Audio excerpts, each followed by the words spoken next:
자, 우리 성경 한 절 읽겠습니다.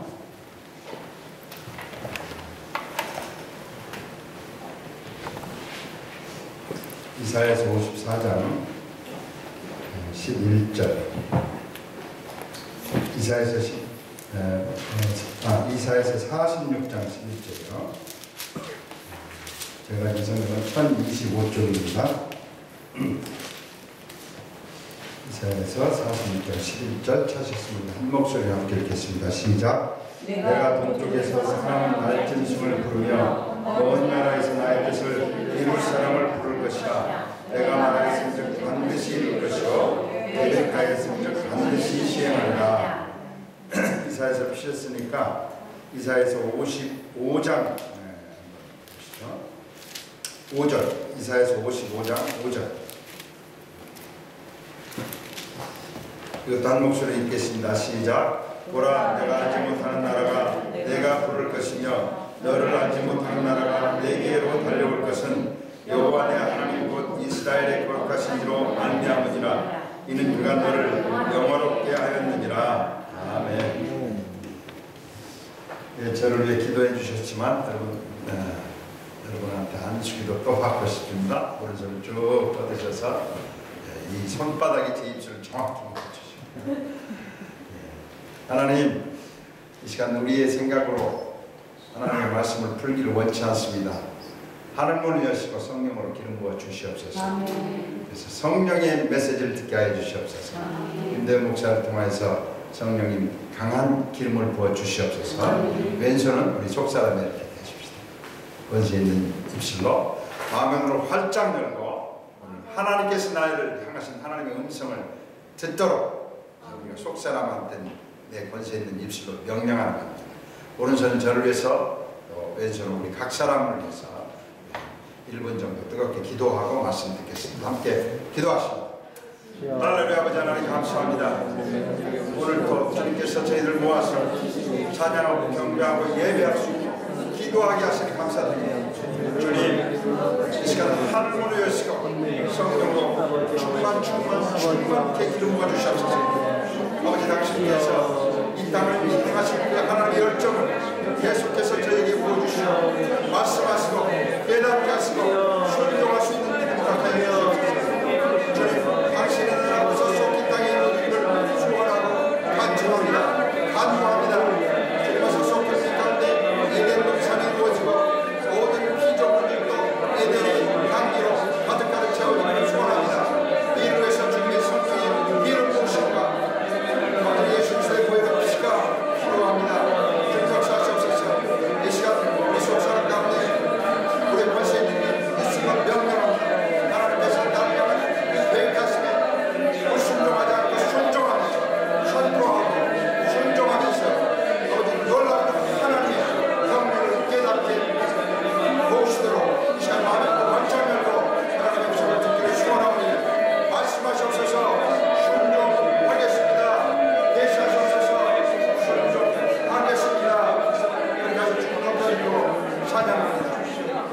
참 좋으신 하나님, 또 새날 주시고 새 생명 허락하셨습니다. 어제보다 더 좋은 아름다운 날을 허락하시고 함께 모여서 찬양하고 예배하고 감사드리며 기도할 수 있는 특권 주셔서 감사드립니다. 이 시간 하늘문을 여시고 성령의 능력을 기름 붓듯 부어 주시옵소서. 그래서 하나님께서 하나님의 나라를 이 땅에 이루시려고 하는 그 하나님의 뜻을 저희에게 밝히 보여주시고 순종할 수 있는 믿음 허락하여 주시옵소서. 마음으로 활짝 납니다. 주님, 우리 각 개인들을 향하신 주님의 비전을 허락하시고 오늘 말씀을 듣는 가운데 그 비전을 깨닫는 귀한 시간 될 수 있도록 도와주시옵소서. 예수 이름으로 기도합니다. 아멘. 예, 어제 못 오신 분들을 위해서 어제 강의 잠깐 요약합니다. 하나님에게도 꿈이 있습니다. 우리도 비전이 있고 꿈이 있듯이 하나님의 꿈은 창세기 1장 2장에서 잃어버렸던 그 에덴을 회복하는 것입니다. 그래서 그 에덴을 회복하는 과정에 예수 그리스도의 보혈로 우리에게 구원을 주십니다. 그래서 천국 시민으로 만드시고 하나님의 선민으로 선택하시고 이제 구원의 사역을 시작하시죠. 구원 주신 다음 잘 먹고 잘 살다 천국에서 만나자 그런 게 아니고 우리에게 성령님 주시죠. 성령 주셔서 때로 단식하시고 응원하시고 또 중보하시고 우리를 영화롭게 하시고 로마서 8장이 성령이 말한 기록이 나오죠. 그래서 성령님 곁에 계시고 우리 안에 계시고 위에도 계시고 충만케 하셔서 성령의 목적은 우리를 예수 그리스도를 닮는 삶을 살게 하는 것이죠. 성령 주셔서 하나님의 음성 듣게 하고 하나님과 교제하게 하시고 하나님의 친밀감, 하나님의 임재 가운데서 살게 하시는 것이죠.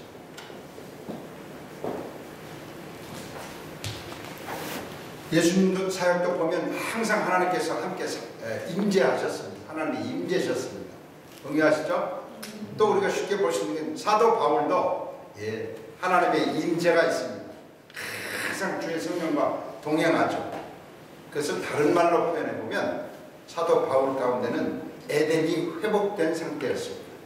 에덴이 회복이 되면 그 어디 나라 감옥도 감사 조건이고 어떤 역경과 환경도 감사의 조건인 것이죠. 하나님의 꿈은 하나님의 형상대로 우리를 만드시고 우리 각 개인에게도 그 에덴 회복을 주시기 위해서 예수님 주시고 성령 주시고 친밀감 주시는 것이죠. 그러니까 우리가 그동안 하나님과 동행하는 삶을 살면서 그 친밀감 가운데 있으면 너무너무 좋고 행복해서 전도하고 선교하고 헌신하고 24시간 풀타임으로 헌신하는 것이죠. 그런데 한 가지 가리워졌던 것은 바로 이 마지막 이 지구촌 위에도 잃어버렸던 구체적인 물리적인 에덴을 회복하신다고 하는 것이죠. 그게 하나님의 꿈이죠. 그런데 그 에덴 회복의 꿈 두 가지 조건, 하나는 세계 선교, 세계 모든 민족이 복음을 듣는 것, 또 한 가지는 이스라엘이 회복되는 것. 지금까지는 그래서 온 열방의 복음을 전하는 그런 헌신이 있었지만 어떤 의미에서 이스라엘이 열리기 전까지는 도대체 하나님이 무엇을 하시기 위해서 이렇게 지구촌을 때로는 전쟁을 일으키면서 때로는 여러 가지 기아와 어려움을 주시면서 이렇게 가는가. 그런데 이스라엘을 깨닫고 보니까 하나님의 꿈이 정확히 보이는 거죠. 하나님은 이 우주적인 에덴도 회복시키시고 또 우리 각 개인들에게 에덴을 회복시키는 것이죠. 그래서 제가 어제 참 행복하다고 이렇게 고백을 드렸습니다. 왜 행복하냐면 하나님이 하신 그 일을 알고 나니까 깨닫고 나니까 우리 아버지 하나님의 꿈이 너무 멋있어. 그러니까 저도 그 꿈에 동역을 하기 시작하니까 에덴에 있던 친밀감과 기쁨, 앞으로 회복되어질 에덴에서의 그 평강과 기쁨이 가불되어서 제 안에 들어오는 것이죠. 할렐루야. 그래서 행복하다고 말씀드렸습니다. 제가 무슨 강의 했는지 아시겠어요? 자, 하나님은 로마서 8장에 보니까 피조물들, 그러니까 쉽게 해서 나무 한 그루, 물고기 하나도 정말 에덴 속에서 그 평강과 기쁨을 누리고 살기를 원하세요.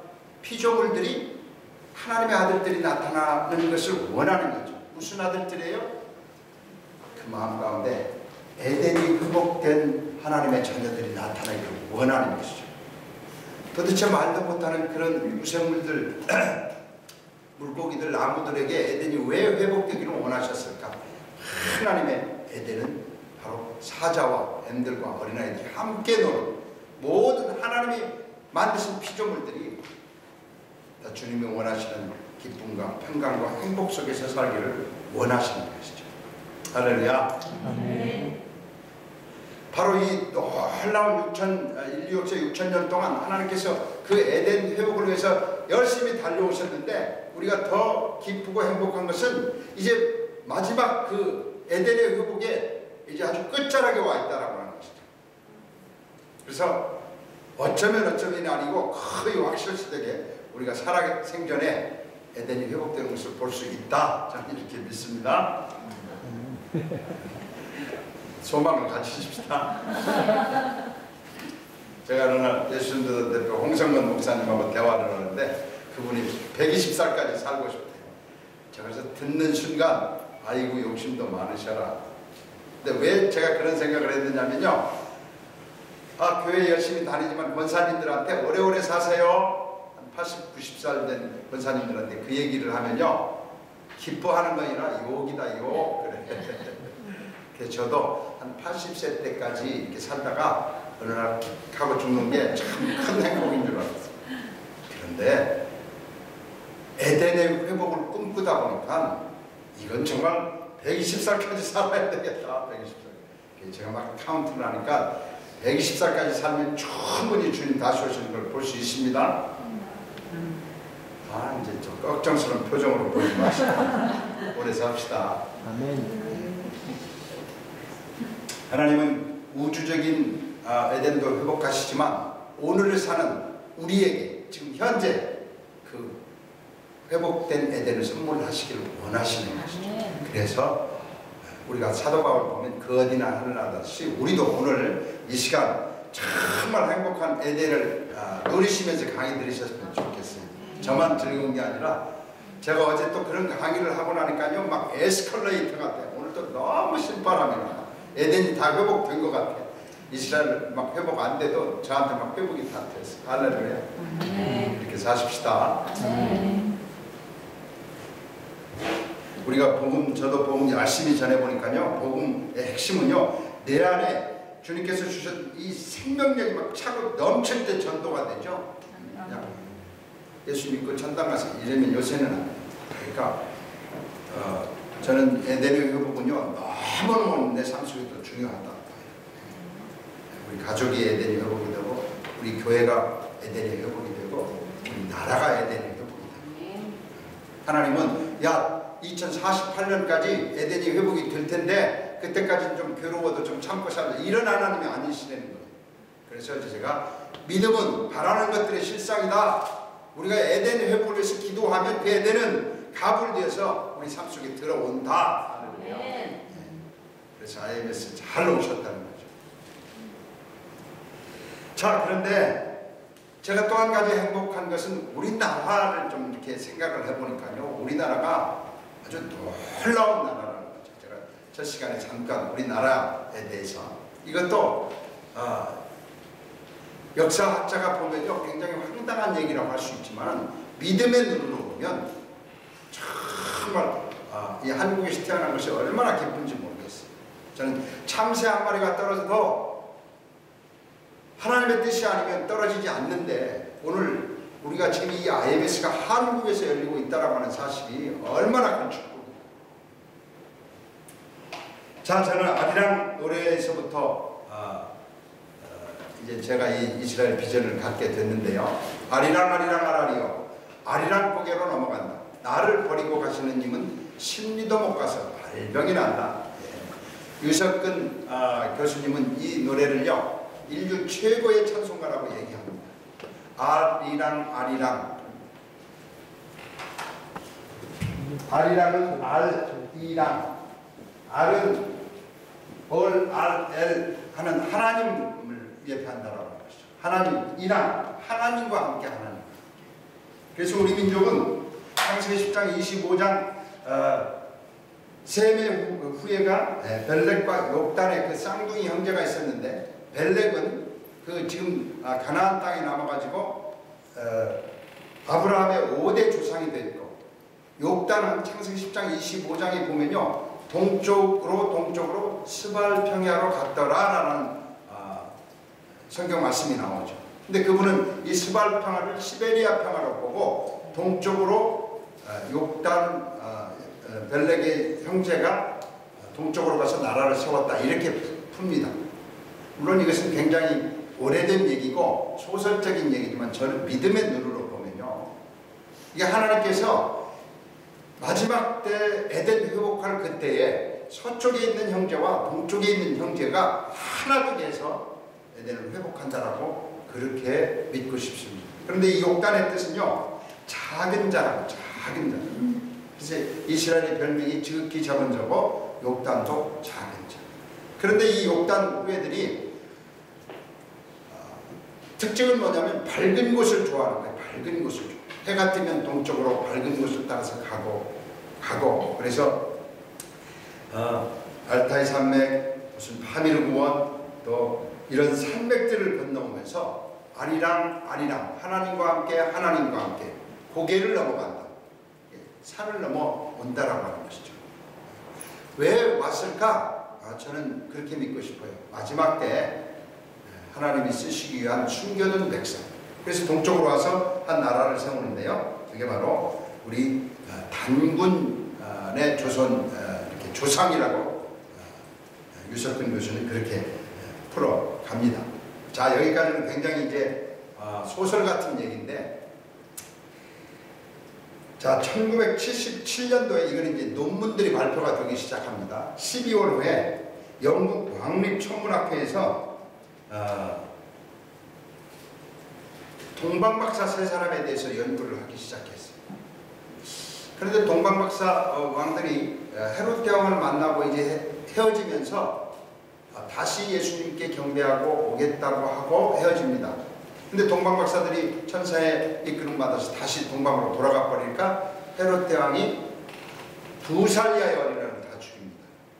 어제 우리가 잠깐 했던 것처럼 하여튼 사탄은 예수님의 그 족보를 죽이지 못해서 안달하는데 2살 이하를 죽이죠. 왕립천문학께서 어떤 질문을 갖냐면 아무리 잔인한 헤롯 대왕이라도 페르시아 쪽에서 별 보고 와서 한 2개월쯤 왔을 것이고 한 6개월 정도 밑에를 다 죽여도 예수님이 분명히 포함돼서 죽을 텐데 아무리 잔인하지만 어떻게 2년 이 2살 이하를 다 죽였을까? 그러니까 이 왕립천문학회는요 이런 걸 연구하는 겁니다. 그래서 아마 헤롯 대왕과 동방박사들의 대화가 당신들 어디서 왔습니까? 어쩌면 한 1년 8개월쯤 낙타를 타고 별을 보고 왔습니다. 이런 대화가 있었을 것이다. 그러니까 2살 이하를 다 죽였을 거다. 그래가지고 베들레헴에서부터 낙타를 타고 1년 8개월이나 한 2년 동안 갈 수 있는 이렇게 거리를 쭉 이렇게 이제 해보는 겁니다. 그런데 어디까지 그 사정권이 들어왔냐면 저기 경주, 신라 거기까지, 그러니까 신라에서 베들레헴까지 낙타를 타고 걸어가면 1년 8개월 걸린다라는 수치가 나왔죠. 그래서 1년 8개월 걸리는 그 원안에 있는 모든 도시들을 다니면서 혹시 예수님이 태어날 당시 별이 나타나는 흔적이 없었을까 하고 연구를 합니다. 한국에 와가지고 삼국사기 신라 공기 박혁거세 편 47, 박혁거세 편을 보다가 어떤 기록을 찾아내냐면요. 47년 봄 2월에 견우성 폐성이 나타나서 궁중에 큰 소란이 있었고 그 별을 연구하는 학자들이 거기에 주목을 했다라는 기록을 발견합니다. 그런데 박혁거세 그 47년은 예수님이 태어난 약 BC 4년경하고 일치가 되는 거죠. 그래서 이 사람들이 지금까지는 페르시아 쪽에서 왔을 거다 동방박사들이 그랬는데 그 기록을 보고 나서 경주에 와가지고 더 연구를 하기 시작했어요. 근데 무엇을 발견했느냐면 경주에서 첨성대, 우리도 국민학교 때 배웠죠. 첨성대가 세계 최초의 별 관측하는 거예요. 페르시아를 가보니까 그때 당시 예수님 태어날 당시 페르시아는 별을 관측하는 그런 학문이 발전한 것이 아니고 태양을 관측하는 학문이 발전이 됐고 유일하게 신라 박혁거세에서 별을 관측하는 학문이 있다는 사실을 깨달았죠. 그래서 이분들은 어떻게 결론을 내렸냐면 예수님한테 경배한 동방박사 세 사람은 분명히 신라시대 때 이 장군들이었을 거다, 천문학자들이었을 거다 결론을 내리고 1977년 12월에 논문 발표를 했습니다. 이제 제 얘기를 듣고 아멘하면 즐거울 것이고 별 희한한 얘기를 다 한다. 제가 그런 부분에서 좀 더 할래.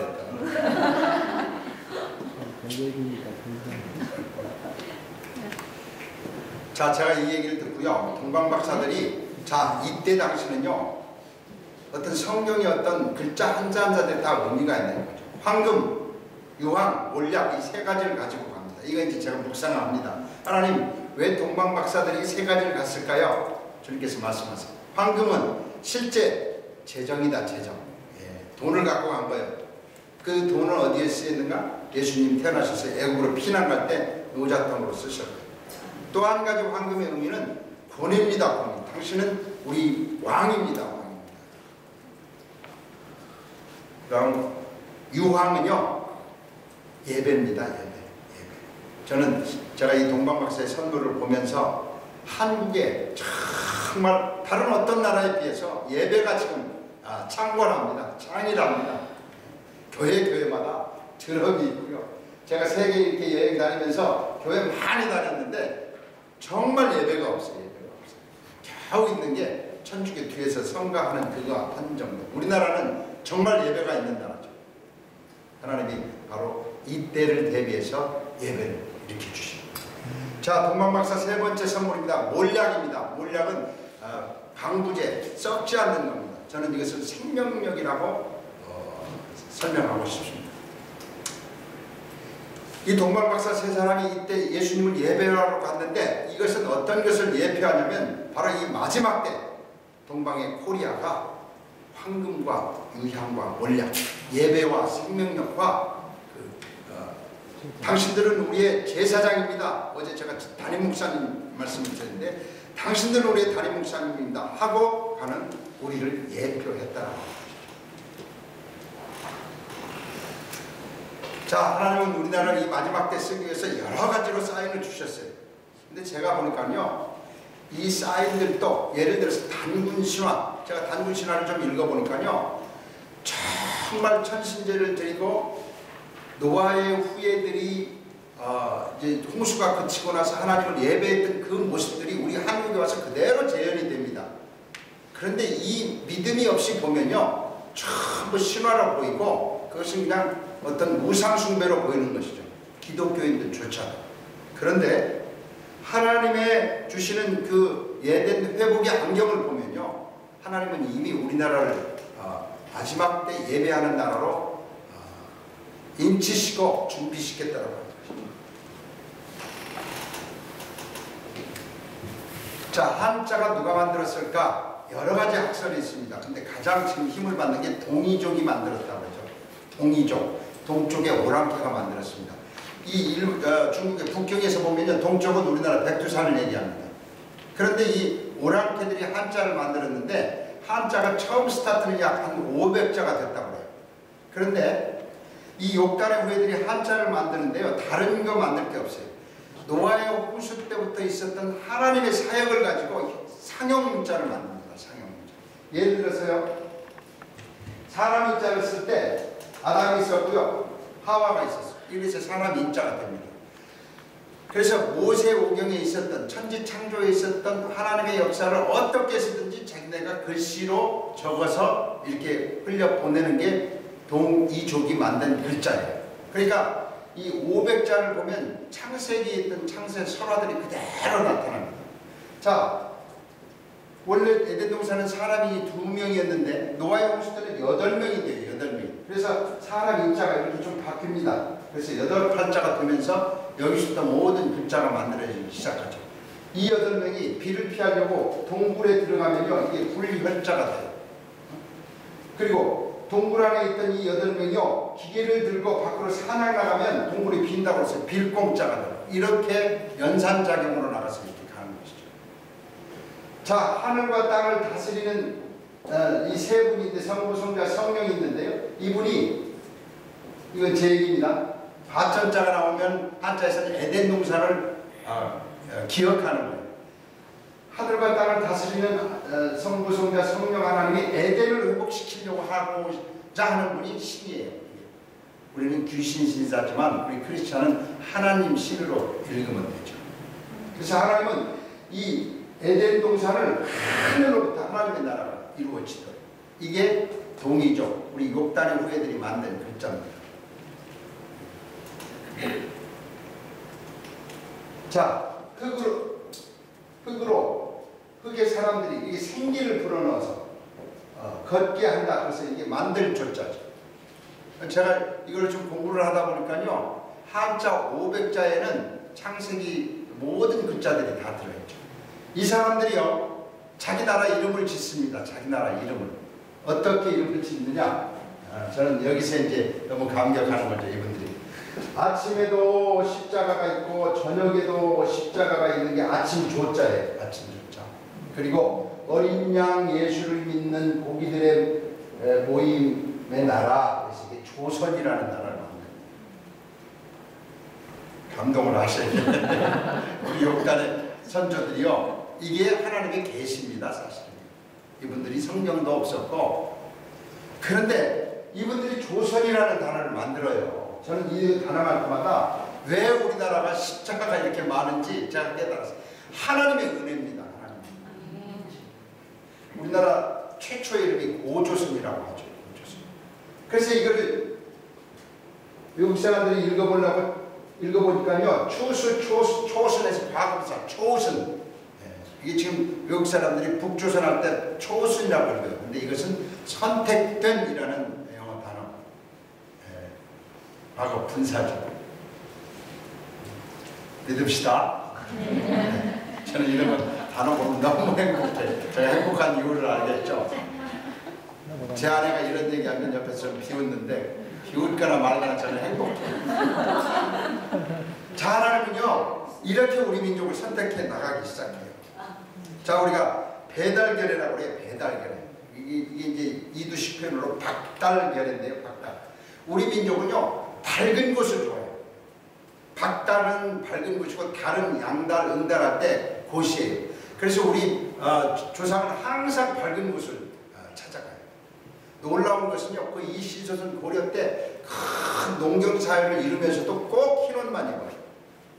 제가 일본 가서 일본의 색깔은 뭔가 하더니 검정색이에요. 중국집에다 다 검정나무. 중국 가서는 뭔가, 그러니까 중국은 빨간색, 우리나라는 백색이에요.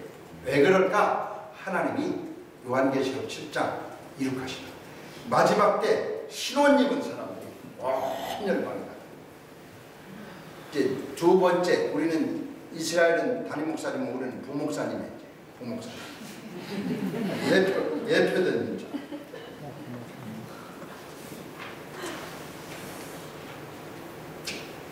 자, 글씨로 또, 그래서 뭐 우리나라는요, 이 알이라는 이 단어로, 그리고 우리가 얼굴을 하잖아요. 근데 정확한 것은 얼골입니다. 하나님이 깃들어 있는 뼈라고 해서 얼골. 그리고 우리는 남자들 보고 사나이라고 그래요. 사나이. 우리는 원래 산에서 왔어요. 왜 산에서 왔는가? 창세기 때부터 산을 넘고 고원을 넘어서 오는 거죠. 하나님이 우리 민족을 부르시는 성경의 계시가 산을 넘는 자의 발이 아름답다고 그래요. 근데 우리는 정말 세계 선교 대국으로 산을 넘는 걸 너무 좋아하죠. 왜요? 하나님이 은혜 주시죠. 제가 어느 날 애국가를 묵상하다가요, 야, 정말 이 나라는 선택된 나라구나. 우리 한번 같이 묵상합니다. 동해물과 백두산이 마르고 닳도록. 동해물이 뭐 짜파네니 동해니 그거 갖고 싸우지만 어쨌든 물은 안 말라요.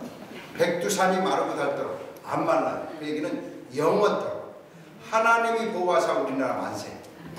하나님이 우리나라 보호한다는 거예요. 만세라는 건 만만세 영원하게 한다는 거예요. 도대체 왜 하나님이 우리나라를 보호하실까? 뜻이 있는 거죠. 무궁화 삼천리 화려강산.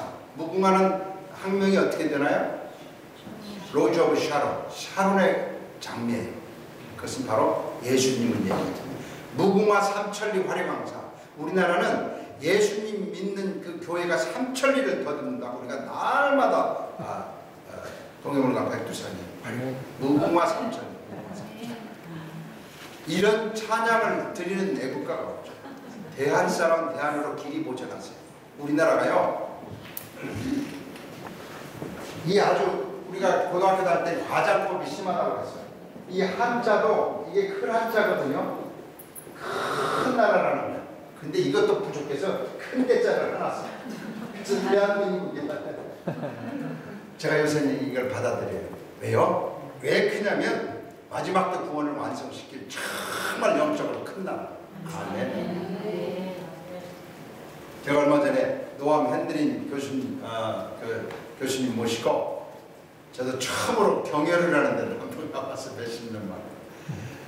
그런데 이 이스라엘이 열리니까요, 막 우주가 열려. 이제 쫙 처음 문을 들어가는데 광화문 이렇게 써요. 빛광자, 들화자. 우리나라가 빛이 되는 나라는 거예요.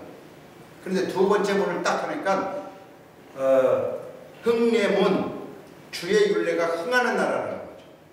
세 번째 이제 임금이 딱 다스리는 나라, 근정전, 무광근자, 다스릴장자.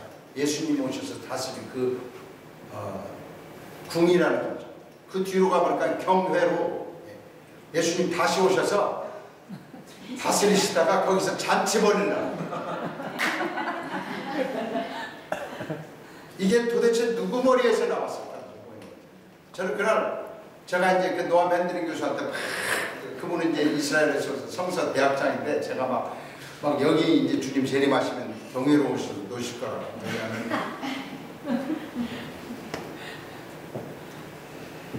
자, 하나님이 마지막 때 우리를 쓰시기 위해서 그렇게 계시하셨어요. 근데 어제 말씀드린 것처럼 사탄은 이 놀랍게 쓰임받은 나라에 대해서 계속 자존감을 떨어뜨린 거죠. 그래서 일본이 우리나라 점령하고 식민사관을 퍼뜨려서 조선쟁. 너희들은 안 된다. 그러니까 우리가 그거에 영향을 받았죠. 그런데 하나님이 다시 우리를 지금 살리고 계세요. 자, 우리 한국에 대해서 우리 스스로 이 정도가 아니고요. 이제 최근에 이제 예언자들이 와서 그렇게 얘기를 합니다. 1960년도 살았던 칼릴 지브라는 인도의 시성이 있죠. 그분 제가 시를 다시 읽어볼 때마다 참, 아침의 나라 코리아, 앞으로 당신들은 동방의 불꽃이 될 것입니다. 당신들은 예언한 나라가 될 것입니다. 자, 그때 당시 칼릴 지브란이 시 쓸 때 인도에서 보면요, 한국은 나라도 아니야. 그런데 인도의 시성, 최고의 대시성이 한국에 대해서 예언하는 거예요. 당신들 코리아는 앞으로 이 지구에 불빛이 될 거야. 우리가 믿음으로 아멘 합시다. 아멘. 게오르기라는 사람이 25시라는 소설을 썼어요. 근데 거기에 어떤 나라가 나오냐면 앞으로 이 지구촌의 모든 영적인 책임은 한국에서 질 거다. 이런 글을 써요. 1980년도 문학사 상사 김현 이런 분들이 초청을 해가지고 다시 한번 하게 됩니다. 게오르기 씨요, 정말 한국이 그런 나라가 될 겁니다. 됐죠. 한국은 생긴 것도 중국에 있는 귀고리처럼 이렇게 달려가지고 너무너무 아름답다라는 거죠. 근데 그 생긴 게 아름답지만 영적으로 아름다워서 앞으로 이 지구촌을 이끌어 나갈 영적인 메시지가 나올 거다. 우리는 가만히 있는데 하여튼 옆에 사람들이 와서 나는 신딕 제이콥스 연 잘하죠. 올 때마다 이분은 얘기해요. 한국에서 막 모래 폭풍이 올라가가지고 이스라엘을 향해서 간다. 그래서 자기가 모래 하나를 보니까 한국의 이스라엘을 사랑하는 원룸엔 젊은 청춘들이요, 이스라엘 복음을 들고 막 떼지어서 간다고. 아멘. 아멘. 오늘 우리가 읽었던 이사야서 말씀은 지금 이루어 가는 거예요. 자, 빌 해몬, 금세기 최고의 예언가죠. 김포공항 국제공항일 때 내려와서 딱 엎드려서 땅에다 키스하고, 하나님 이 땅은 어떤 땅입니까? 이 땅은 제2의 이스라엘이다. 이분이 지금 미국에서도 가장 존경받는 시대를 예언하는 예언가죠. 자, 제2의 이스라엘이라는 건 뭔가? 어제 말씀드린 것처럼 구원을 완성하라. 자, D.L. 무디하고 그렇게 미국을 부흥시켰던 토레이 신부님, 그분의 손자가 우리 한국의 대천덕 신부님이라고 와서요, 저 태백에 산속에 가서 기도하기 시작합니다. D.L. 무디 하면 우리가 기독교사에서는 정말 찬란한 별이죠. 그분과 쌍벽을 이루면서 성령의 기초를 놓았던 그 할아버지의 손자가 그 미국도 아니고 수많은 나라를 부르치고 한국에 와서, 그것도 서울도 아니고 태백에 가서 기도를 평생 동안 해요. 그러면서 마지막 돌아가시기 직전에 썼던 그 나라, 이 한국은 하나님께서 주신 우주적인 사명이 있는데 한국교회가 그것을 깨닫지 못하는 것이 자기가 너무너무 안타깝다라고 하죠. 그 우주적인 사명에 대해서 대천덕 신부님 구체적인 설명은 없어. 그러나 제가 그것을 읽으면서 우주적인 사명, 24시간 기도해야 될, 기도의 집을 만들어야 될 사명은 바로 이 마지막 때 이스라엘 회복을 위한 우리 한국으로 홀링하는 것을 적습니다. 자, 예언자들을 통해서 우리 한국이 도전합니다. 자, 이제 몇 가지만 좀. 저는 그래서 하나님 우리 한국을 들어서 주시옵소서. 제가 이런 기록들을 좀 많이 모을 수 있게 도와주시옵소서. 그런데 어느 날 제가 허황옥이라는 아유타 그 공주 얘기를 듣게 됐어요. 이분은 누구냐면요, 자, 김수로왕이라는 분이 계십니다. AD 40년에 태어나가지고 고구려 신라 백제의 그 기반을 놓았던 김수로왕이 계세요. 근데 아주 독특한 왕이셨어요. 그분의 전기를 보면 왕이 됐는데 신하들이 왕이시여 이제 결혼하십시오. 어떤 얘기를 하냐면 나는 내 생각대로 결혼하지 않는다. 하늘이 신부감을 보내줄 거다. 이렇게 하고 신부를 기다리는 거예요. 근데 어느 날 김해 앞바다에요, 허황옥이라는 인도 유타국, 아는 정관서고 유타국, 그러니까 이스라엘에 흩어진 족속들이 인도에 와가지고 한 민족을 살고 있는 그 나라의 공주가요 배를 타고 김해 앞바다에 옵니다. 그리고 김수로왕하고 딱 만나죠. 김수로왕이 물어요. 당신 누굽니까? 나는 하늘이 말해서 동쪽으로 가면 신랑감을 주겠다고 해서 왔습니다 하고 둘이 딱 만나자마자 결혼하기로 해요. 그래서 김씨의 시조 김수로왕과 허씨의 시조 허황옥 공주가 첫 번째 결혼을 합니다. 저는 거기서 하나님이 예수님 태어나실 그때 당시 한국을 쓰시기 위해서 한 세 사람을 최초로 만든 거예요. 혹시 김씨 계세요? 김씨? 어쩐지 허씨요. 김씨는요 전부 김수로왕의 후예입니다. 나중에 뭐 김해 김씨, 전주 김씨로 나누어졌는데 김씨의 그 근본은 김수로왕이 어떤 분이냐면 이 쇠를 정말 잘 따라요. 창을 잘 만든다는. 그래서 삼국 통일에 그 소스를 주신 분인데 그분이 쇠를 잔다고 해서 쇠김자를 썼어요. 한국에 있는 모든 김씨는 김수로왕의 후예들이죠. 무슨 얘기냐면요, 허황옥이라는 유태인의 피가 흐른다는 거예요. 제가 송만수 장로님 강의 듣다가 유태인들을 귀환하겠다고 너무 많이 오니까 DNA 검사를 해. 그렇지, 김씨하고 허씨는 DNA 검사하면 이스라엘의 피가 흘러요. 믿으세요? 저는 지금 이스라엘 가서 뼈 묻는 게 꿈인데 그냥 김씨로 안 태어나는 것이 너무너무 안타까워요. 그러니까 제 아내가 김씨인데 그러지 말아요. 아내가 유태인이면 나도 유태인이에요. 그래서 저도 지금 유태인 판을. 자, 최초의 김수로왕과 허황의 아유타국 공주가 유태인과 한민족이 합해서 시작되는 역사가 시작이 됩니다. 재미로 들으면 재밌지만요, 저한테는 굉장히 심각한 거예요. 자, 어제 말씀드린 것처럼 이스라엘 독립할 때 한국도 쌍둥이 독립을 합니다. 또 한 가지 놀라운 기적은 이승만 대통령이 해외 유학파로 알려져 있죠. 해외 유학 가서 무슨 전공하셨나요? 보니까 Jewish History, 유대학 공부를 했어요. 거기서 공부하다가 프란체스카라는 오스트리아계 유태인을 만나서 거기서 결혼합니다. 참 우리나라는 너무 멋있는 나라예요. 자, 장로교 장로님하고 유태인 프란체스카하고 결혼해가지고 첫 번째 한 세 사람이 되는, 아마 이 온 세계에서요 한 세 사람으로 나라가 건립된 나라가 없을 거예요. 이때부터 하나님이 우리나라를 한 세 사람으로 만들기 시작합니다. 자, 이승만 박사 프란체스카 한 세 사람의 그 사람이 우리나라를 이제 세웁니다. 자, 이승만 대통령 비화를 들어보면요, 정말 독립을 하려고 이 청년이 실제로 한성 감옥에서 5년 동안 이 독립운동하다가 순조 때 감옥살이를 해요. 도망가가지고 어디를 가냐면 하와이를 갑니다. 하와이를 가가지고 지금 이제 이승만 대통령 그 기념교회가 있는데 거기에 그때 유태인들이 있었어요. 그래서 유태인들 만나가지고 유대인들이 우리 좀 도와주세요. 그때 유태인들이 뭐라고 하냐면 너무 성급하게 하지 마라. 우리는 1900년 동안 지금 나라 세우려고 기다리고 있단다. 그래서 이승만 대통령이 전략이 확 바뀌었다는 거예요. 물론 프란체스카가 옆에서 다리를 놓았죠. 그러니까 우리나라 건국 때 이미 유태인들이 다 멘트를 합니다. 자, 상해 임시정부가 우리가 상해에 있었다고 생각하는데 그 상해 임시정부가 어디에 있었냐면 그때 당시 중국에 흩어져 있던 모든 유태인들이 상해로 다 모여들었어요. 그래서 개토 그룹을 만들었어요.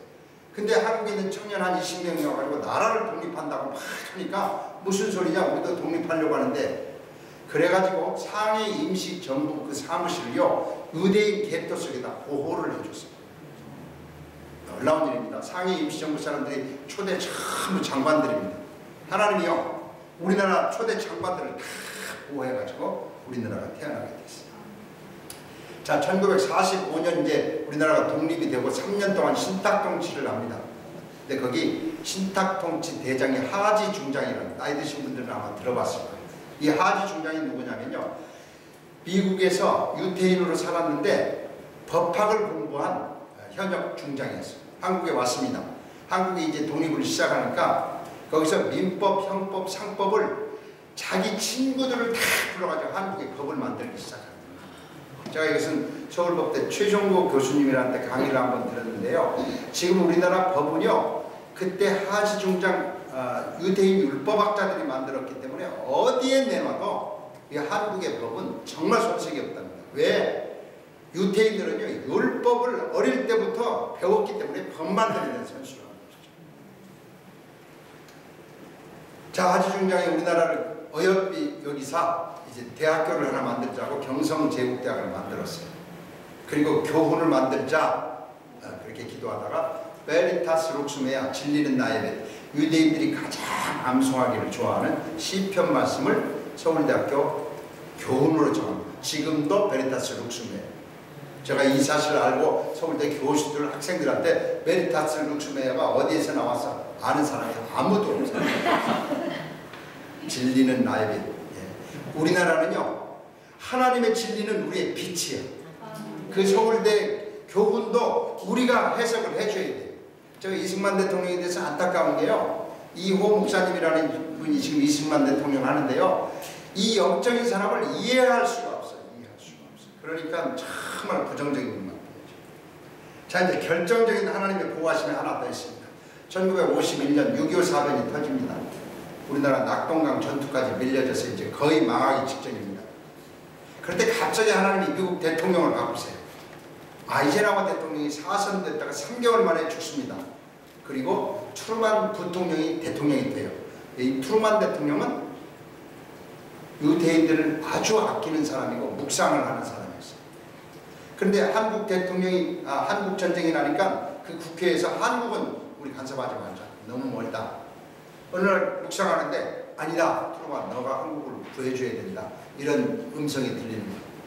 자, 그러면 한국을 가서 구할 사람 누군가 하는데 자기가 알고 있었던 메가더 장군이 생각이 난다. 이미 메가더 장군은 퇴역 장군이었어요. 그 메가더한테 전화합니다. 한국에서 전쟁이 나서 지금 우리가 개입하지 않으면 망하는데 어떻게 할 겁니까? 메가더가 That's okay, 지미 나를 보내주셔서, 메가더가 유태인인데요, 유태인 정통 유대팀인데 메가더가 함대를 끌고 우리나라로 옵니다. 그래서 인천 상륙작전 하면서 우리나라를 구해냅니다. 자, 하나님은요 김수로왕 때부터 메가더 장군까지 우리 한국을 왜 그렇게 보호하셨을까? 예, 좀 비참한 예를 들면 낙동강까지 가가지고요, 이제 저 중공군들이 훅 하면 우리나라 끝이 났어요. 지금 이제 중국의 뭐 속국이거나 뭐 월명처럼 공산당이 됐어요. 하나님은 마지막 때 쓰시기 위해서 메가더 장군을 들어서 우리나라를 구출했습니다. 잠언 17장 17장에 쌍둥이는 위급할 때를 위해서 태어났다. 그 얘기는요, 먼저 우리 쌍둥이 동생이 욕단이 어려움 당하니까 이스라엘이 먼저 흥된 사람들이 와가지고 우리를 다 구해줍니다. 법 만들어주고 나라 구해주고 학교 세워주고 교훈 세워주고. 예, 여러분 들으셨죠? 우리나라 최초에 왔던 선교사는 1832년 뷰철라프 선교사가 충남, 처음에는 전부 군산으로 왔죠. 장산곳으로 왔어요. 그래서 복음을 전하는데 조정에서 나가라고 그래요. 그래서 나가서 충남 고대도에 가서 거기서 6개월 동안 복음을 전합니다. 그래서 그분이 돌아가서 쓴 책이 조선 서해안 항해기라는 책을 써요. 그런데 토마스 청년이 그 책을 읽습니다. 조선이라는 나라가 도대체 어디에 있는가? 그리고 결단하고 대동강가에 앞으로 복음을 들고 와서 평양 앞에서 거기서 순교를 하죠. 그러니까 육적으로 영적으로 하나님은 이스라엘 유대인들을 통해서 우리나라를 오늘까지 만들어 준 거예요. 자, 그러면 우리는 어떻게 할 것인가? 어떻게 할 것인가? 욕단 얘기는, 단군 얘기는 굉장히 신화처럼 들렸지만 엊그제 1951년까지 하나님의 계시를 따라서 유대인들이 우리 와서 구했는데 지금 유대인들이 저 강도 만난 자로 쓰러져 있고 저 지극히 적은 자로 핍박받고 있고 오늘 또 수많은 크리스찬들한테 손가락질 당하고 캐톨릭 때는 5천만이라는 사람들이 죽었고 홀로코스트 때 800만이 죽었고 이렇게 죽었을 때 그들을 도와줄 자 누군가? 잠언 17장 17장 쌍둥이는 위급할 때 우리를 구해서 나라를 만든 그 나라 우리가 당연히 도와야 되는 거라고 저는 이 앞에서 연자는 강력히 주장하는 바입니다.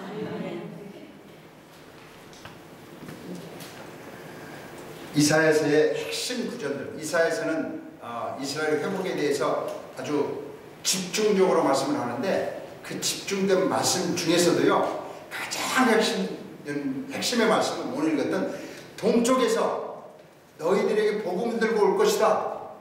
먼 나라에서 복음을 들고 올 것이다. 너희들이 알지 못하는 나라에서 올 것이다.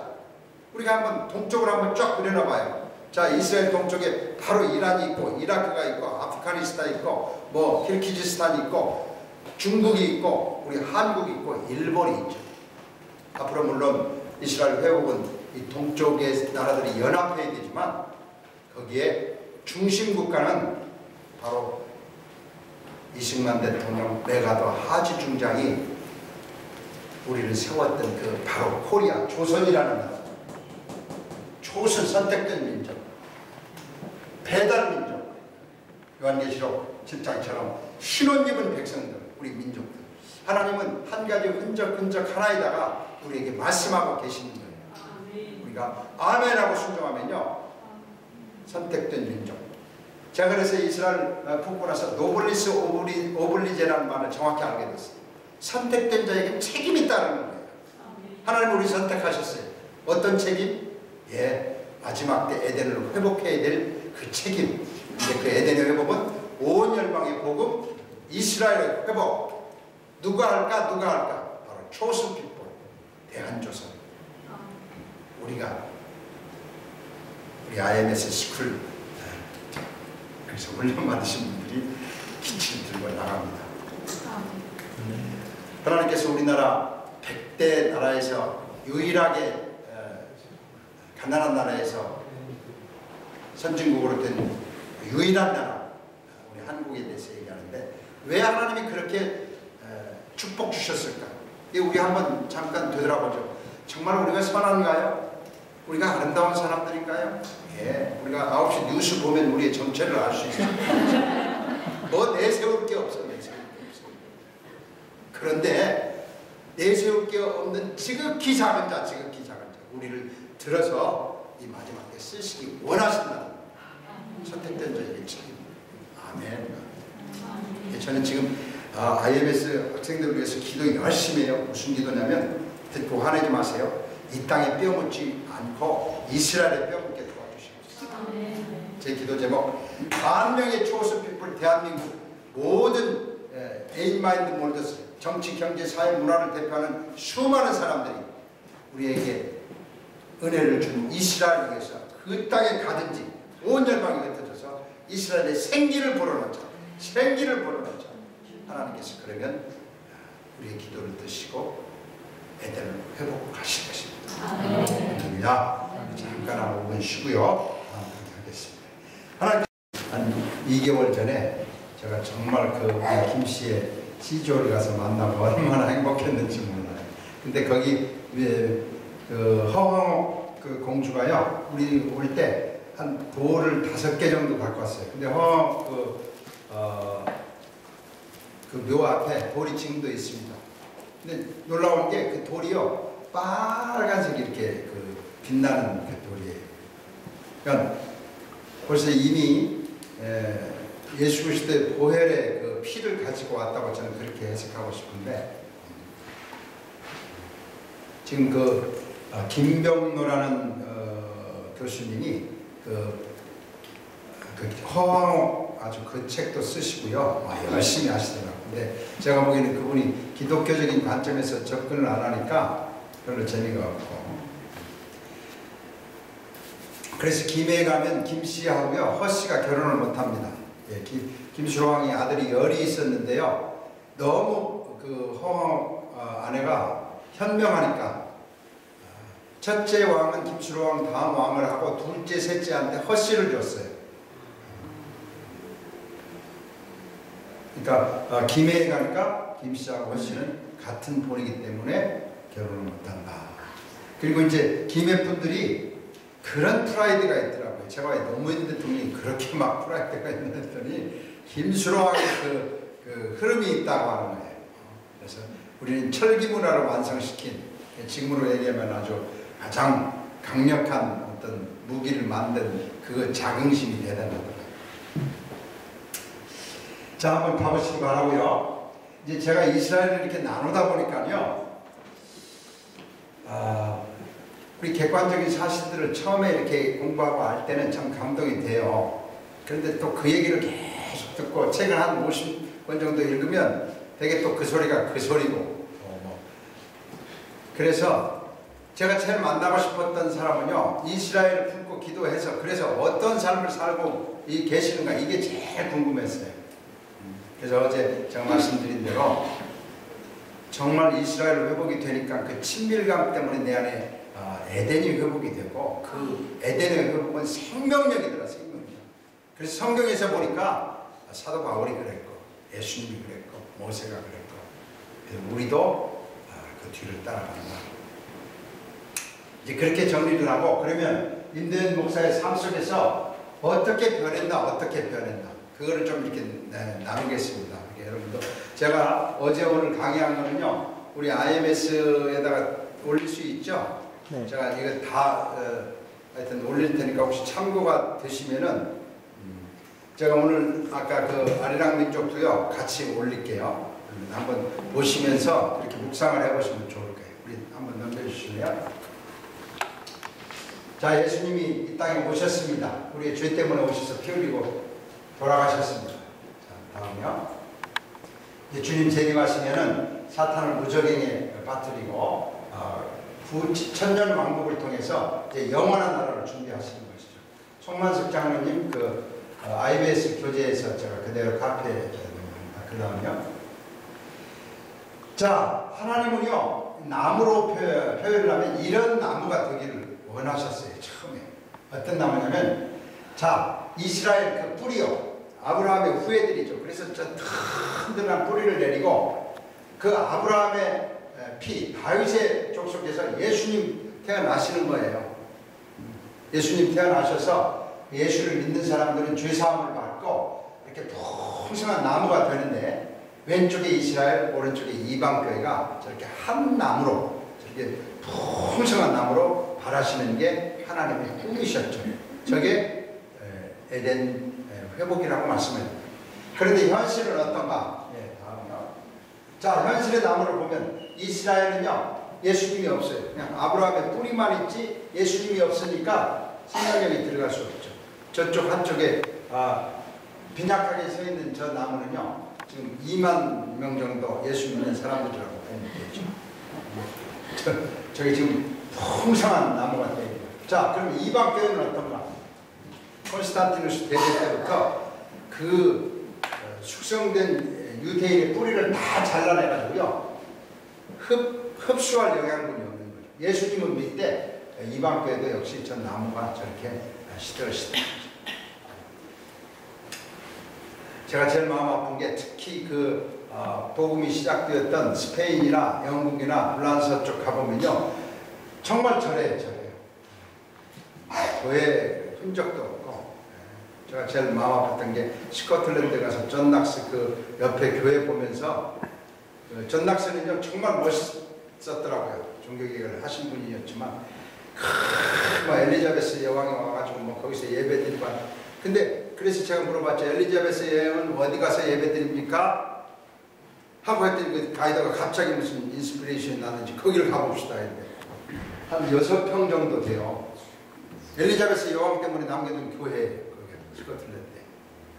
그런 정도로 저 나무가 지금 시들해져 있습니다. 하나님은 저 나무들을 보면서 얼마나 마음이 아파요. 자, 저 안에 이스라엘을 품고 나서 여러 가지 개념들이 이렇게 바뀝니다. 자, 십자가, 우리 뭐 다 십자가 보면서 감격하고 때로는 회개하고 눈물을 흘리죠. 자, 왼쪽은 BI, Before 이스라엘, 이스라엘 품기 전에 제가 생각했던 개념이고요. 오른쪽은 AI, After 이스라엘, 이제 이렇게 변한 겁니다. 앞으로 제가 이게 또 계속 또 변할 것 같아요. 자, Before 이스라엘, 나의 죄를 용서하시고 영생을 주셨어요. 십자가가 나의 죄를 용서하셨어요. 그런데 After 이스라엘, 십자가 위에 유대인의 왕이 있어요. 그 왕은 앞으로 있어질 주님의 계획을 선포하는 계획이 다시 오셔서 이 땅을 통치하실 만왕의 왕. 우리가 저 십자가를 내 죄를 사해 주신 분이라고 생각하면요, 모든 신앙이 나중심이 돼요. 나중심.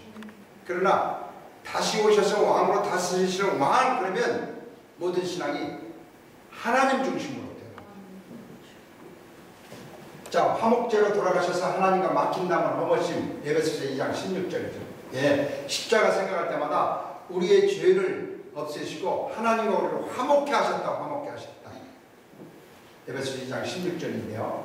그런데 16절 앞에 13절, 14절에 보면 먼저 유대인과 이방인의 화목이 나오죠.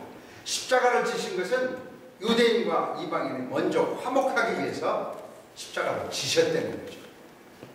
저기서부터 성경 이해가 나오는 게, 나에게 예배 드리려고 하다가 먼저 너의 이웃들과 분쟁이 있으면 먼저 가서 화해하라. 그 얘기는요, 좀 더 넓게 보면은 이방인들아, 유대인들하고 먼저 화해하고 나에게 예배 드리라. 그런 메시지입니다. 자, 예수 믿고 구원받아 영원한 천국에 들어가자. 예, 우리의 아주 로망이었죠. 주님, 예수 천당 부신. 그런데 After 이스라엘, 재림 예수 따라서 이 땅에 다시 와서 천년 왕국을 다스린 새하나님 하셨다. 자, 여기서부터요, 이 종말론도 많이 달라지는 것 같아요. 저도 뭐 휴거, 퍼시 콜레부터 시작해서 토마스 주나오면서 이런 책들 너무 재밌게 보고 즐겁게 보고 뭐 그랬는데, 이것이 얼마나 진짜 반쪽 신앙이다. 반쪽 신앙. 그러니까 우리의 신앙의 개념은요, 제가 지난주에도 어느 목사님들, 우리는 죽습니다. 한 번은 꼭 죽습니다. 근데 제 안에 안 죽을 수도 있습니다. 그래요. 예수님 오시면 안 죽지.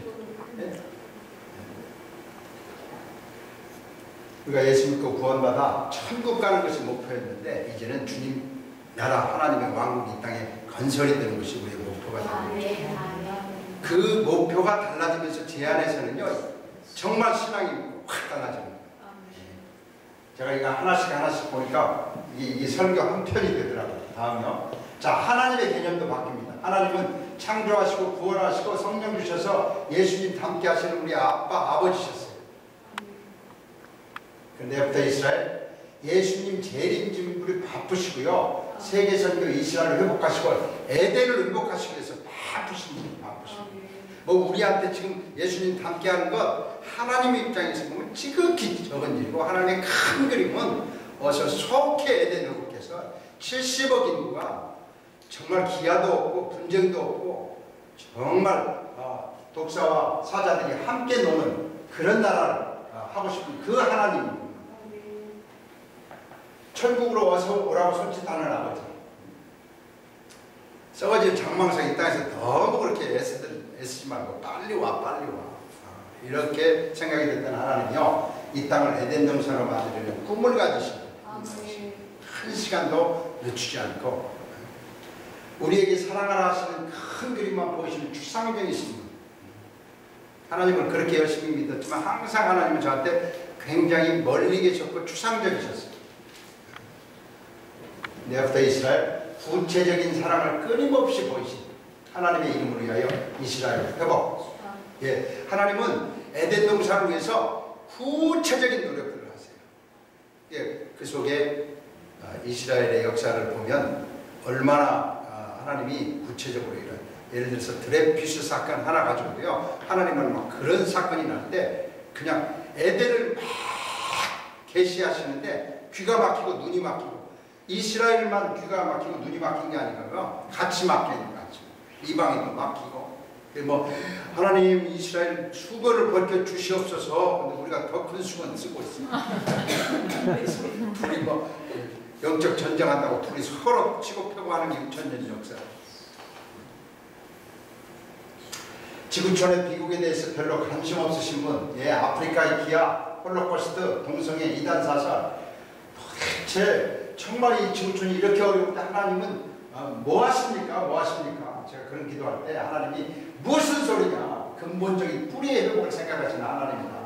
유대인과 이방인에게 모두의 생명력을 주시는 하나님은 진짜 근본 해결책을 지금 준비하시는 것이지 어떤 이렇게 개개인, 오히려 훨씬 더 근본적이시다. 자, 그 다음에요. 자, 성령님. 예. 성령님 때문에 참 씨름을 많이 했습니다. 자, 죄와 사망에 걸려서 성령과 생명의 법을 주시면 로마서 8장 읽자. 예, 로마서 8장 읽을 때마다 막 신이 나죠. 그런데 8장 30절에 보면요, 우리가 조금은 이해가 안 돼요. 자, 우리를 부르셨어요. 예수님처럼 의롭다 하셨어요. 그리고 영화롭게 하신다고 했어요. 영화롭게. 저는 저 부분에서 아하, 주님 다시 오시면 구름 타고 오시는 날 우리의 몸들이 영화로운 영체가 될 것이다. 저는 그렇게 믿어요. 로마서 8장 30절이 로마서 8장의 핵심 키다. 자, 성령님 오셔서 권세와 능력으로 세계 선교 사도행전 1장 8장 성령이 너에게 임하시면 권세와 능력으로 우리가 저 권세와 능력이 너무너무 좋아하잖아요. 안수하고 예언하고 캐더린 굴만, 케네스 해기, 송기철 장로는 권세와 능력 너무 멋있는 분이죠. 그런데 애프터 이스라엘 회복으로 생기로 임하신 선교의 완성, 늦은 비성령. 자, 요엘서 2장 23절에 보면요, 지금 우리에게 풀어지는 성령님의 능력은요, 봄비 성령, 이른비 성령이라고 해요. 그런데 이스라엘이 회복이 되면서 성령님이 회복이 되면 7배 강한 능력, 초막비, 그러니까 여름에 소낙비 같은 성령이 오신다는 것이죠. 제가 어떤 책에서 그렇게 봅니다. 베니인 목사님이 기도를 하면 약 15%가 반응을 보이고 치유가 되는 거죠. 아마 어쩌면 우리나라에서 치유 사역하는 분들도 대개 그 정도일 거예요. 100%가 됐다면 아마 더 훨씬 다르죠. 그런데 이스라엘이 회복이 되고 마지막 소낙비 성령, 초막절의 성령이 임하시면요, 치료율이 80% 이상이 될 거라고 생각합니다. 저도 송기철 장로님 많이 사랑하고 그 집회 가가지고 열심히 돕기도 하고 그러는데, 너무 안타까운 거는 그날 기도받으러 오는 분이 다 나오면 얼마나 좋을까. 그런데 그런 일이 온다라고 하는 것이죠. 언제? 이스라엘 회복이 됩니다. 저는 그래서 첫 번째 타켓이 14만 4천이 상징적인 수냐 어떤 수냐 그거는 둘째 치고 빨리 14만 4천이 됐으면 좋겠어요. 그러면 성령님이 어떻게 7배를 더 하시나. 자, 성령님은 성경의 저자이시고 성경을 해석하시고 열린 마음으로 우리에게 다음 비전을 주시는 분, 너무나 귀하고 아름다운 분이죠. 그런데 알파와 오메가로 우주적인 조명을 하셔서 비밀과 미스테리를 알려줍니다. 제가 이스라엘 많이 나누면서 또 친구들에게도 나누면서 이것도 정말 이스라엘 회복 비전도 은혜 중에 은혜다. 성령님이 도우지 않으면 우리가 이걸 알 수가 없다. 제가 그렇게 영적으로 사부님으로 모시고 영적인 멘토들이라고 모셨는데, 제가 이렇게 설명하면 그분은 저보다 훨씬 연일이라고 생각했어요. 너 조심해. 그건 말도 안 되지. 거기서 나와. 그건 아니야. 빨리 나와. 성령님은 처음과 나중이 끝인 우주적인 조명의 비밀을, 미스테리를 우리를 알려주십니다. 성령의 은사 중에서 이스라엘 회복을 열게 해주신 그 성령의 은사가 저는 가장 귀한 은혜. 우리 연약함을 도우신 친히 간구하신, 예, 우리를 연약하게 해서 막 친히 간구하시죠. 로마서 8장. 우리를 위해서 중보하시고, 예수 안 믿을 때 예수 믿으라고 하시고, 예수 믿으면 들어오셔서 그냥 성령에 충만한 사람이 되라고 계속 간구하시죠. 그런 성령입니다. 예, 성령 안에서 한 세 사람이 예수님 안에서 함께 지어져요. 성령님이 정말 하시고 싶은 일은 이방인 크리스찬과 메시아를 주들이 한 세 사람으로 지어져가는 거예요. 예, 예배소서 2장에 보면 성령 안에서 함께 지어져 가느니라. 성령님이 하시고 싶은 최고의 사역은요, 함께 지어져가는 일을 성령님께서 통합니다. 왜? 이 집은 누가 살 것? 하나님이 영원히 우리와 함께 살 것. 하나님의 음성을 주체로 생명력을 주십니다. 제가 처음에 하나님의 음성 듣는 훈련하고 음성을 들을 때요, 정말 성령께서 성령의 음성을 듣고 순종하면 막 생명력이 차고 넘치죠. 너무 귀하고 아름답죠. 그런데 요한계시록을 보니까 7교회가 말하노라, 귀 있는 자는 들을지어다. 성령의 음성을 들을지어다. 왜 성령께서 우리와 교제하고 친밀감 주시기를 원하냐면, 이 마지막 하나님의 최종 목표인 에덴의 회복의 그 메시지를 듣게 하기 위해서 음성을 듣게 하는 거예요. 그래서 성경의 끝부분, 귀 있는 자는 들을지어다. 무슨 얘기? 요한계시록은요, 에덴이 회복된다는 메시지죠. 그래서 성령 충만한 사람들이 그 메시지를 듣기를 원하는 거예요.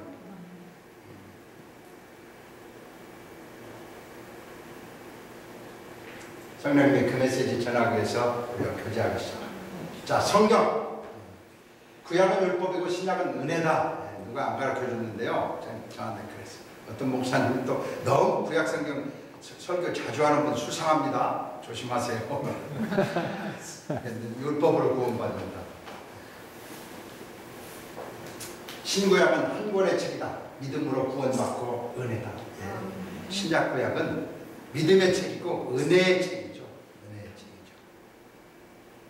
그래서 이스라엘은 무슨 율법으로 구원받는다라는 그런 말은 아무데도 나오지 않고 창세기 10장 3절에서부터 믿음으로 구원받는다. 그럼 하나님 율법은 무엇입니까? 뭐 여러분도 그것 때문에 싫은 말이 되겠죠. 율법은요, 구원받은 하나님의 자녀들한테 사랑의 잔소리야. 길 건너갈 때 빨간불 조심해라. 빨간불 조심해라. 너무 많이 먹지 마라. 그거는 구원의 조건이 될 수가 없어요. 하나님은 처음부터 믿음만이 구원을 받을 수 있어요. 그러니까 대체신학의 가장 큰 맹점은 저 유대인들은 저들의 율법으로 하나님이 뭔가 다른 구원의 길을 가질 것이다 라는 그런 생각으로 복음을 전하지 않아요. 자기네들끼리 해결하라. 하나님은 그런 다른 구원을 준비해 둔 게 없어요. 오직 예수 그리스도 죄를 사는 구원, 그거밖에 없어요. 유대인에게는 옛 언약, 이방인에게는 은혜의 새 언약. 이방인들에게는 은혜의 새 언약을 준 적도 없고 유대인과 계속하여 옛 언약, 새 언약을 주셨다. 에레미야서 31장 31절에 보면요, 하나님이 유대인들에게 첫 언약은 돌판에 하나님의 언약을 주셨지만 두 번째 언약은 유대인들의 마음판에 하나님의 언약을 주셨어요. 그럼 우리한테 준 건 뭐냐? 아무것도 없어요. 우리가 유대인 언약과 영광과 말씀과 예수님을 만드신 그 유대 공동체에 우리가 들어가서 구원받는 거예요. 무슨 뭐 두 가지 길이 있는 것이 아니고요. 구약은 유대인에게 주었고 신약은 이방인에게 주었다. 그래서 우리 이방인은 영적 이스라엘이고 새 이스라엘이다. 애프터 이스라엘. 구약과 신약의 1차 독자는 유대인, 2차 독자는 이방인. 성경을 제가 정확히 계산해 보니까요, 사도행전 15장에서부터 빌레몬서까지만 이방인들에게 쓴 편지고 나머지 92%는요 모두 1차 독자가 유대인이에요. 유대인. 무슨 우리가 영적인 이스라엘이다, 전혀 그런 건 없는 거죠. 자, 왜 이런 인류 역사의 최고의 비극이 시작되었을까요? 유대인들은 복음을 받았어. 나눠줘야 되는데 자기네만 갖고 있어. 또 이방인 입장에서 유대인들을 보니까 별 볼 일도 없는 놈들이 복음 가지고 부르고 있으니까 열등감이 있어요. 열등감이 있어요. 복음이 들어오자마자요, 열등감은 뭐를 하냐면 교만을 낳고, 교만. 그러니까 서로 배쳐. 우리는 복음을 맡은 민족이라고 유대인들은 교만해졌고, 우리가 예수 믿은 다음부터는 우리가 이제, 그래서 이것도 어둠의 영들의 공격이죠. 서로 교만 때문에 오늘까지 비극이 있어요. 그 비극들은 사실 하나님의 심장을 아프게 하는 것이죠. 이방인들의 겨우 8%, 성경에 8%를 주었죠. 그런데 이 성경의 주인공이 마치 우리 거인 거죠. 어떻게 보면요, 굉장히 교만한 생각이죠. 자, 예수님은 이방인을 위해서 오셨다. 왜요? 유대인들이 배척했으니까 마치 이방인을 위해서 온 것처럼 보입니다. 네, 예수님 자기 백성을 위해 오셨습니다. 수로보에게 여인, 부스러기 은혜와 겸손. 마가복음 27장에 보면, 저 예는 꼭 한번 들고 왔죠. 예수님이 이제 자기 제자들과 함께 식사를 하고 있었어요. 수로보에게 여인이 왔어요. 예수님, 우리 딸이 아팠습니다. 예수님 바로 대답하고, 나는 내 백성 유대인들로 왔지 이방인들을 위해서 오지 않았다. 사랑이신 예수님이 그렇게 냉정하게, 수로보에게 여인이, 네, 잘합니다. 개들도 주인의 상에서 떨어지는 부스러기를 먹고 사는 줄 압니다. 그러니까요, 예수님이 믿음이 크도다. 제가 이거 묵상하면서 굉장히 어려웠어요. 하나님 왜 이렇게 예수님이 왜 이렇게 사람 차별할까? 근데 그 장면을 통해서 예수님이 어제 말씀드린 유대인들을 영적인 형님, 제사장국과 담임 목사님으로 알고 이방인들은 섬김으로 거기서 하나가 되기를 바라는 거예요. 그래서 다 쳐보는 거예요. 근데 맞습니다. 우리는 개만두도 못합니다. 그러니까 예수님이 번쩍 드는 거예요. 자기가 지금 하려고 하는 그 메시지를 이 수로보에 있는 여인은 알아요. 내가 너희들을 위해서 온 거 아니고 너희들이 숙성된 이스라엘로 와서 함께 구원을 받자라고 하는 그 메시지를 받죠. 자, 또 하나의 예가 나와요. 백부장 와가지고 예수님한테 우리 하인 좀 고쳐주세요. 똑같은 반응. 나는 유대인을 위해서 왔지 이방인들을 위해서 안 왔다. 그러니까 백부장이 얼마나 섭섭해. 저게 누군가. 그러니까 옆에 있던 제자들이 저 백부장이요 우리 유대인들한테 회당도 지어주고 유대인들한테 너무 잘해줍니다. 그러니까 예수님이 가자 그럼 하고 낫게 해주고 그랬어요. 바로 예수님은요 그 그림을 보시는 거예요. 첫째는 유대인이에요. 첫째는 유대인. 이방인 입장에서 그걸 들으면 섭섭할지 모르지만요, 아니요. 하나님은 이스라엘은 어떤 면에서 우리의 진짜 본체죠. 얼마나 깊이 사랑하고 예수님한테 하나님한테 불순종했을 때 얼마나 화를 내는가를 2000년 동안 그렇게 숙성을 시키는 거예요. 그래서 옆에 와서 이방인들이 보고 그 안에 들어와서 구원받자 하는 것이지 누구를 사랑하고 누구를 사랑 안 하는 것이 아니라 지극히 적은 자에게 한 것이 나에게 한 것이다. 그래서 가난한 자, 소외된 자. 이 메시지 너무 아름답죠. 그런데 마태복음 25장에 보면요, 양과 염소를 가를 때 지극히 적은 자에게 한 것이 나에게 한 것이다. 그럽니다. 근데 그것이 무서운 심판, 양과 염소를 가른다고 해요. 자, 거기서 지극히 적은 자는 이스라엘의 구약의 닉네임, 별명이 지극히 적은 자. 그러니까 예수님이 앞으로 있어질 일을 너무나 잘 아시잖아요. 이스라엘이 피투성이 돼서 상처받은 자가 됐을 때, 목마르고 정말 갈증났을 때 이스라엘에게 어떻게 하느냐에 따라서 상급이 주어진다는 거예요. 자, 다음요. 자, 유대인 하면 동만하는 자, 하나님의 선민이나 머리는 하나님이 선택하셔서 머리 IQ가 한 200 되는 자, 인정사정이 없는 자, 예수 죽인 민족, 핍박과 고난, 심은 대로 거둔다. 핏값을 우리에게로 해서 마리시가 된다. 예수님을 죽이면서 핏값을 우리 자손에게 돌려라. 그래서 당연히 하나님의 징계가 따르는 민족이다. 이렇게 생각하죠. 예수 안 믿으면 구원 못 받는 미전도 종족이다. 미전도 종족일 뿐이다. 선민은 또 다른 하나님의 계획, 이중복음, 구약의 율법으로 구원받겠지 예수님이 필요 없는 것. 아까 말씀드린 대로 하나님께서 이스라엘을 향한 어떤 구원의 계획이 있을 거다. 우리가 굳이 복음 안 들고 가도 무언가 있을 거다. 이런 생각합니다. 불순종해서 하나님이 버림받은 자의 샘플이다. 우리가 그걸 구약 같은 데서 보면 버린다라는 얘기, 내가 너희들한테 안면 몰수한다는 얘기, 불순종해서 징계. 그런데 제가 이 이스라엘 회복 받고 나서요, 하나님이 이스라엘을 버린다라고 하는 그 버린다라는 단어를 꽉 싸고 있는 단어가 하나 있는 것을 느꼈어요. 사랑으로 버리고 사랑으로 징계하고 사랑으로 혼내는 거예요. 근데 우리 이방인들은 그 사랑자를 빼버리고 징계했고 버리고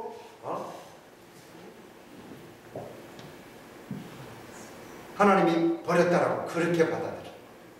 그러니까 우리의 언어가 얼마나 유한하고 미흡한지 모르겠어요. 하나님의 진심을 우리 언어로 하니까 진짜 버린 걸로 생각해요.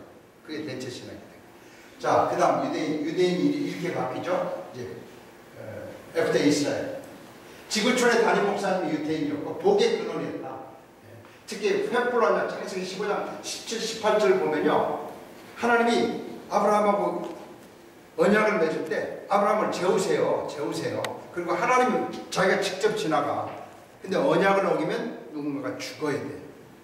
아브라함 후손이 자기를 반역할 줄 알고요, 하나님 혼자 지나가. 혼자 안 죽이려고, 자기 사랑하는 유대인 안 죽이려고 자기 혼자 지나가는 그 사랑을 우리가 못 봐요. 그리고 어떻게 됐어요? 약속이 깨지니까 하나님의 아들 예수 그리스도가 와서 그 언약의 피의 대가를 지불하는 거예요. 그만큼 하나님의 심장 속에는 이스라엘이 있고 하나님의 눈동자가 있는 거예요. 예수님과 함께 나를 위하여 또 다른 십자가를 민족. 이 부분이 저한테 참 가슴이 아파합니다. 우리가 에덴 회복하기 위해서 죄를 씻어야 되는데 그 죄는 예수님이 담당하셨어요. 그런데 이스라엘은 우리를 위해서 무엇을 해야 된다? 복음 전하기 위해서, 복음 전하기 위해서. 제가 이렇게 계산해 보니까요, 그 이스라엘을 넘어뜨리고 우리한테 복음이 오는 것도 예수님 이후에 1800년 거의 걸렸어요. 근데 만약 안 넘어뜨렸으면 아마 한 3000년쯤 걸렸을 거예요. 우리 전도사님하고 저하고는 지금 전혀 몰라. 지금 예수님이 누군지. 어떻게든 예수 안 믿으면 지옥 갈 수밖에 없어요. 하나님이 이스라엘 좀 넘어뜨리는 거예요. 우리 때문에 희생당하는 거예요, 사실. 이방을 위하여 눈멀고 귀멀어 복음을 양보하는 길. 복음이 한국까지 천만년을 전파했어요. 하나님의 거룩한 이름을 위탁받은 민족. 저 에스겔서 36장에 참 아주 귀한 말씀이 나오죠. 에스겔이 그렇게 물어보죠. 도대체 왜 이렇게 이스라엘을 회복시키려고 합니까? 하나님 그렇게 아주 핵심을 찔러요. 내가 지금 이스라엘 회복하는 것도 중요하지만 더럽혀진 나의 이름을 거룩하기 위해서, 하나님이 자기 장자 이스라엘을 선택해놓고 수천 년 동안 하나님의 이름이 정말 더럽혀진 거예요. 아니 너의 하나님이 그 정도밖에 안 되냐? 홀로코스트에서 600만 죽을 수밖에 없냐? 이렇게 비난과 조소를 그렇게 하나님이 나의 더럽혀진 이름을 거룩하기 위해서. 서로 펼쳐질 에덴 회복의 중심에서 민족이요. 유대인들은 스가랴서 10장에 보면 유대인 1명의 이방인 10명이 함께 모여서 예배드린다고 했어요. 그 얘기는 그만큼 유대인들이 중요하다라고. 우리가 이런 상상 한번 해보십시다. 예수님 다시 오셨어요. 예루살렘 다시 오셨어요. 그때 누가 주로 장관들을 할까? 아마 우리 IMS도 이제 선출돼서 좀 가긴 하겠지만 주로 장관들은 이제 이스라엘 제사장. 앞으로 다시 오실 때 10곡을 20곡을 다스릴 분들이 유대인. 자, 그 다음 넘겨주시죠. 넘겨주시고요. 우리가 절기 공부하셨죠? 순환절, 부활절, 성령 강림절, 추수감사절, 대림절, 성탄절. 제가 예수 믿으면서 이런 것들은 수천 년 동안 하나님께서 정해서 정말 불변하는 어떤 절기인 줄 알았어요. 그리고 유대인들의 기념일 절기는 예수님이 폐하신 율법들의 대명사다. 예수님이 율법을 폐한 것은 아마 절기들을 폐하셨을 거다. 그런 생각을 했죠. 또 이제 단순한 이스라엘의 과거를 회상하는 기념일, 추모제 같은 성격을 가질 거다. 그런데 이스라엘 북거 보니까요, 교회력의 절기들은 이방의 절기들과 결합한 뿌리 없는 절기들. 우리가 이제 곧 성탄절을 맞는데 참 마음이 아픈 그렇죠. 성탄절, 성령 강림절, 추수감사절 이것들이 다 변형돼. 그래서 절기를 보니까 6월절, 초실절, 오순절 이 절기는요 십자가, 부활, 성령 강림, 초림 예수를 예표하는 것이죠. 예표하는 것이죠. 자, 앞으로 있어질 나팔절, 대속죄질, 초막절, 이제 대환란이 있고 예수님 재림하시고 천년왕국이 건설이 되는 예수님 다시 오시는 스케줄표예요. 스케줄. 우리가 달력을 보고 하듯이 저 절기는요 하나님께서 어떻게 이 지구촌의 에덴을 회복할까에 대한 스케줄. 사탄이 귀신처럼 알고 저 스케줄을 싹 없애버려가지고 부활절도 오이스터 뭐 이래가지고 저는 오이스터가 진짜 부활절 이름인 줄 알았죠. 그래 부활절 하면 영어로 하면 리서렉션 데이 뭐 이래야 되는데 오이스터 뭔가 풍요를 기원하는 로마의 여신 이름을 갖다가 예수님 부활한 날에다 딱 지금 써붙여. 지금도 쓰는 거죠. 지금도 써. 그러면 이런 절기들에 대해서 우리가 어떻게 해야 될 건가? 저는 많은 시간에 야곱이 정말 야복강강에서 그 환도뼈 부러지는 씨름을 했듯이 아마 이런 절기들의 문제, 안식일의 문제 이런 씨름들이 있어야 될 거다. 그러니까 언제까지 저는 이방 절기들을 기념하면서 지킬 것인가? 그건 우리의 숙제 같습니다. 창세전에 계획된 하나님의 에덴의 스케줄이고 하나님의 계획을 못 보게 합니다. 절기의 최종 스케줄은 이스라엘 회복이고 다윗 왕국은 수도는 예루살렘, 왕은 예수님. 하나님께서 저 절기들을 통해서 다윗 왕국을 이제 회복시키시는데 수도는 예루살렘, 왕은 예수님. 예수님이 왕이 되시면 완벽한 정부, 완벽한 사회. 초막절 온 열방이 모여서 예배하고 사랑과 연합, 경배와 찬양, 성령의 기름 충만, 하나님의 권능을 받고 영화롭게 변함, 새하늘과 새 땅의 전주고. 자, 이제 초막절이 되면요, 됐습니다. 여기쯤에서 끊고요. 저는 그 꿈을 꿉니다. 이제 우리가 아이멘에서 오순절, 6월절, 초막절 이렇게 절기를 하는데 제가 올해 초막절 지키면서 그런 생각이 들어요. 하나님께서 생각하는 이 초막절은 성령의 7배 능력의 기름 부음.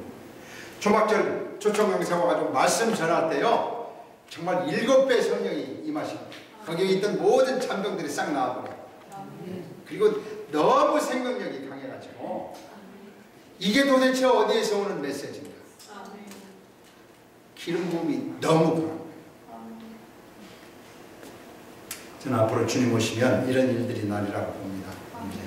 제가 이제부터는 이제 다시 소설 쓰는 거예요. 소설 한 편만 써줘요. 자, 주님이 예루살렘에서 설교합니다. 그럼 우리 이제 포도나무 교회에서 이 통해서 이제 예수님 이제 설교 중계 방송을 할 거예요. 그럼 그 설교를 들으면서